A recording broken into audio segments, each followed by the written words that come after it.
अगर एक शब्द में बोलूं, लेकिन इसको थोड़ा सा एक लाइन में आगे बढ़ा देती हूँ। आप मुझे सुन रहे हैं, ये आपका अधिकार है, लेकिन आप मुझसे सवाल पूछ रहे हैं, ये लोकतंत्र है। क्या बात, यही हमारे देश की खूबसूरती है। Thank you. Pradeep ji. Ultimate and unparalleled Indian democracy, okay, उसके बिना कुछ नहीं हो सकता। ग्रेट।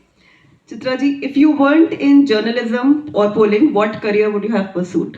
मुझे लग रहा है कि मैंने आपको बताया, मैंने रक्षा अध्ययन डिफेंस स्टडीज से एमए किया हुआ है। मैं एनसीसी में 5 साल रही हूँ और गार्ड ऑफ ऑनर कमांड किया था जब अटल बिहारी वाजपेयी जी प्राइम मिनिस्टर थे। यहाँ पर उनसे मुलाकात का मौका भी मिला था। तो अगर मैं मीडिया में नहीं होती तो मैं सेना में होती, फौज की सेवा, देश की सेवा किसी अलग रूप में कर रही होती। प्रदीप जी, आप क्या करते हैं? स्पोर्ट्स, कौन सा? फुटबॉल और क्रिकेट, क्या बात। और anything under the sun. Okay. I wanted to be on the ground all the time. All the time. That's my passion. That's what you're doing in That's certain my way. passion. In our Absolutely. company, our this thing culture is also defined like this: military type of culture, sports like thrill. Playing field. Yeah. Chitra ji, आपके लिए specially आप ही के लिए सवाल है कि who is your dream person to interview, living or dead? इसका जवाब देना तो बहुत मुश्किल है।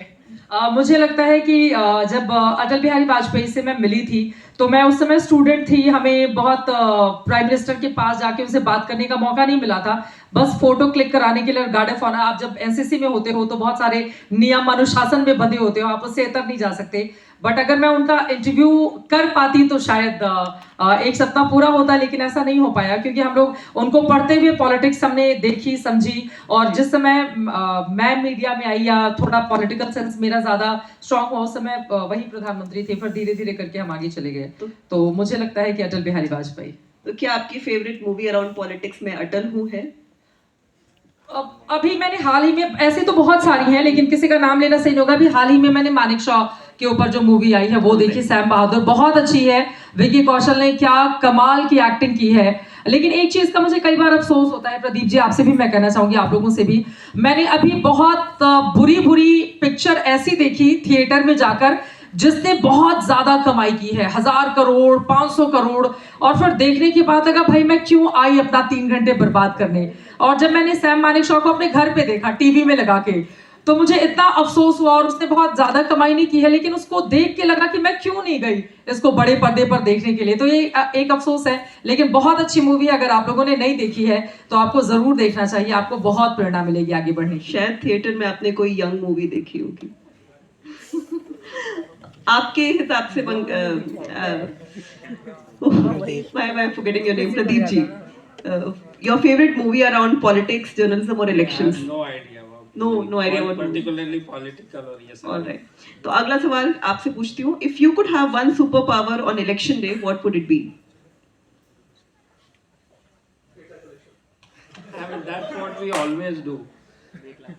I always believe in liberty. So as long as we can have the liberty to put the number forward, and that is what we do. Delhi के election में, assembly election में, दिल्ली के 70 सीटें होती हैं। 70 सीटों में से इस समय 2020 में, जो कि आप समझ सकते हैं क्या स्थिति और सीन था, हमने आम आदमी पार्टी को तो दी सीटें 59 से 68। इसका मतलब क्या हुआ आप सोच सकते हैं। बीजेपी के लिए 2 सीट।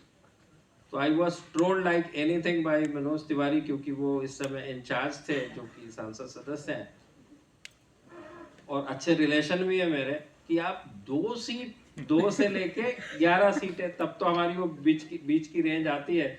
और आम आदमी पार्टी ने 62 सीटें जीती थी, 8 सीटें जीती बीजेपी ने। तो आई वुड ऑलवेज से कि लिबर्टी इज समथिंग कि वो हम कभी किसी चीज से कंप्रोमाइज नहीं कर सकते। तो ऊपर वाला कभी भी आए, बोले क्या चाहिए, तो मैं कहूँगा लिबर्टी दे दो जी मुझे, तो क्या बात है, मैं किसी से नहीं डरूं। एब्सोल्युटली। चित्रा जी, आपके लिए वो सुपर पावर एक शब्द में? मुझे लग रहा है काम करने की आजादी जो हमें मिलती भी है, और भले ही वो परसेप्शन या बाहर जो भी बातें हो, लेकिन आपको मैं सच बताऊं, हमेशा क्योंकि हम लोग अपने आप के प्रति जवाबदेह और जिम्मेदार ज्यादा होते हैं, हम जब खुद अपने आप को शीशे के सामने खड़े होकर देखें तो अपने आप पर गर्व महसूस करें। इसी वजह से हमेशा करना वो चाहिए जो आपका दिल कहे, जो आपका दिमाग कहे। न किसी से डरना चाहिए, न किसी से झुकना चाहिए। क्या बात है। और इसी पे एक